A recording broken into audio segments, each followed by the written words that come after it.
بسم الله الرحمن الرحیم. په قرآن شریف کې د ځینو الفاظو د تکرارېدلو حسابي قیمت داسې راغلی په قرآن کریم کې چې هغه دا ثابتوي چې قرآن کریم د الله تعالی کلام دی. مثلا حیات یا ژوند په قرآن کریم کې دا لفظ 145 کرته راغلی دی، خو موت یا مرګ هم 145 کرته په قرآن کریم کې راغلی دی. همدارنګه ملائکه یا فرشتې، دا لفظ په قرآن کریم کې 88 کرته راغلی دی، او شیطان هم 88 کرته راغلی، یعنی مساوي فرشتې او شیطان مساوي راغلی، ژوند او مرګ هم مساوي. الصالحات یا نیکی دا په قرآن کریم کې دا لفظ 180 کرته راغلی دی، او سیئات یا بدی دا هم 180 کرته دا لفظ په قرآن کریم کې راغلی دی. دنیا او آخرت، الدنیا دا لفظ په قرآن کریم کې 115 کرته راغلی، او همدارنګه الاخره هم 115 کرته راغلی،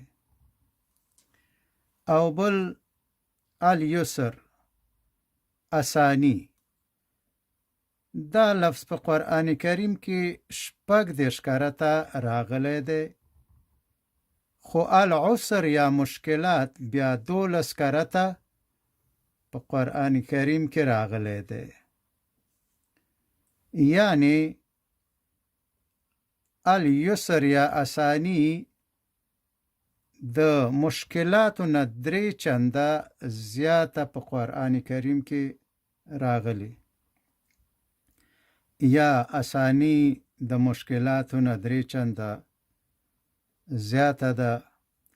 الابرار یا نیکان دا 6 کرته په قرآن کریم کې دا لفظ راغلی دی، خو الفجار یا بدان بد خلق دا بیا 3 کرته په قرآن کریم کې دا لفظ راغلی دی، یعنی ابرار یا نیکان د فجارو یا بدانو خلقو 2 چنده دي. همدارنګه جنت 70 کرته په قرآن کریم کې راغلی، او د جهنم لفظ بیا هم 70 کرته په قرآن کریم کې راغلی، یعنی دواړه مساوي راغلی. همدا رقم شده یا سختی دا لفظ په قرآن کریم کې 102 کرته راغلی، او همدارنګه د صبر لفظ هم 102 کرته په قرآن کریم کې راغلی. ابلیس 11 کرته په قرآن کریم کې راغلی، او همدارنګه د ابلیس نه پناه غوښتل هم 11 کرته په قرآن کریم کې راغلی دی دا لفظ. خیانه یا خیانت دا لفظ 14 کرته، او خبیث هم 14 کرته په قرآن کریم کې راغلی دی. بل زکات 32 کرته په قرآن کریم کې راغلی دی، او همدارنګه برکت هم 32 کرته په قرآن کریم کې راغلی دی. یعنی د زکات په ورکولو باندې په مال کې کمی نه راځي، بلکې د زکات په ورکولو الله تعالی برکت په مال کې اچوي.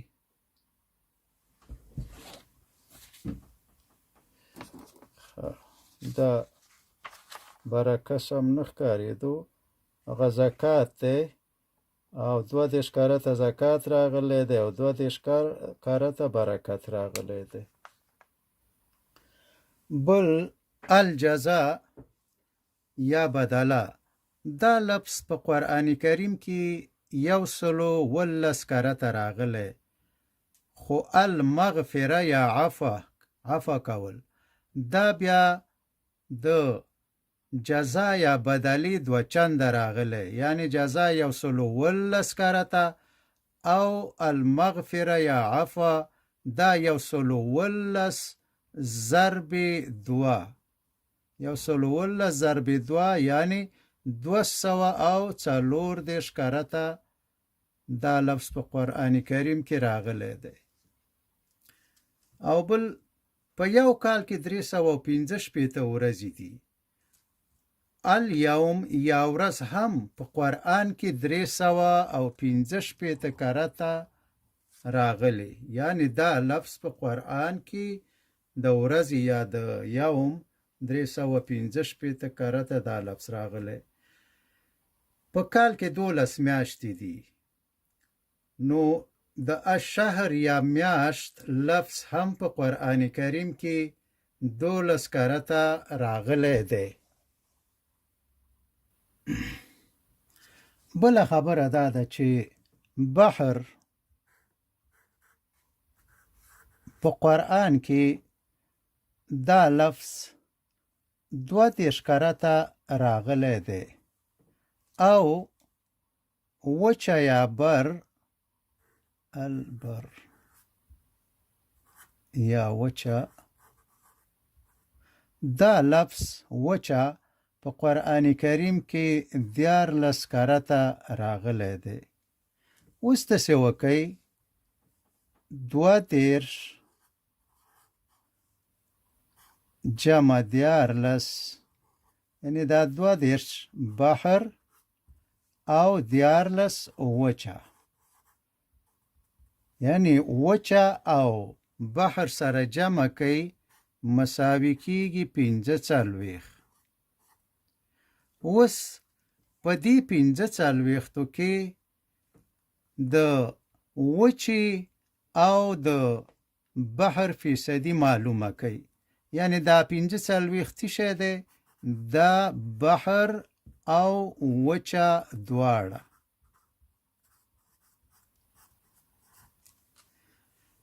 اوس په دې کې د وچې فیصدي په دې 45 کې چې معلومه وو، دلته به ولیکو د وچې فیصدي،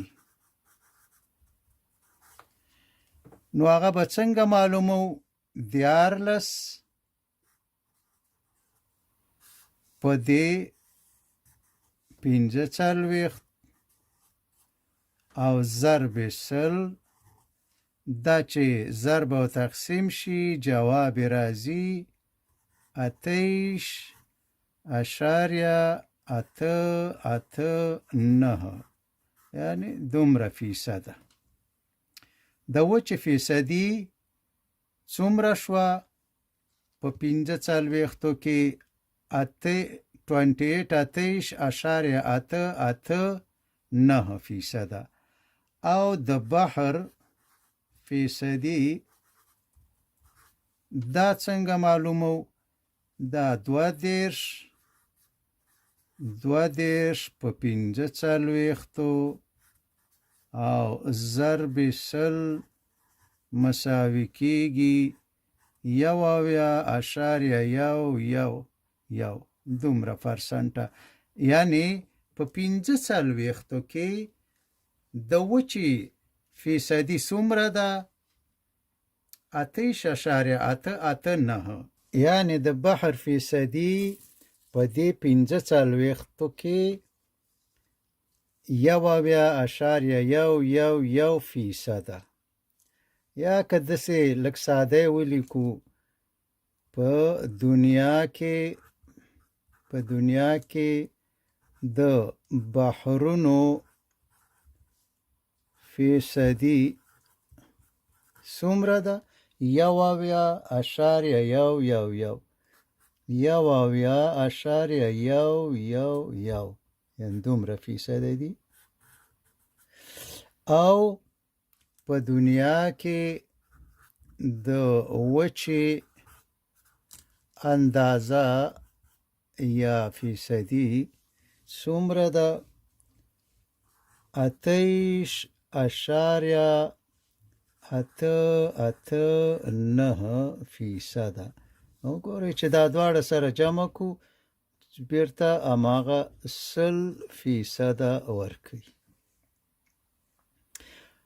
الحمدلله اوس چې ماډرن ساینس هغوی چې کومه اندازې او فیصدي پیدا کړي دي هغه هم بالکل هم د دې سره سمون خوري. همدغه اندازې ماډرن ساینس هم پیدا کړي دي. نو اوس هغه خلک چې ملحدین او منکرین دي او اوس هم هغوی دا خبرې کوي چې دا چانس دی او قرآن نه مني، نو اول خو باید چې د چانس معنا په ډکشنري کې بدله کړي او پلانینګ باید ورته ولیکي. او بله دا ده چې که څوک قرآن مني او که نه مني خپل ځان ته ګټه او تاوان دی. د الله په پادشاهۍ کې نه یو ذره زیاتوی شي او نه کموی شي او نه الله ته ضرر رسوی شي، مګر فایده او تاوان خپل نفس ته دی. وما علینا الا البلاغ والصلاة والسلام على نبينا محمد وآله وأصحابه أجمعين.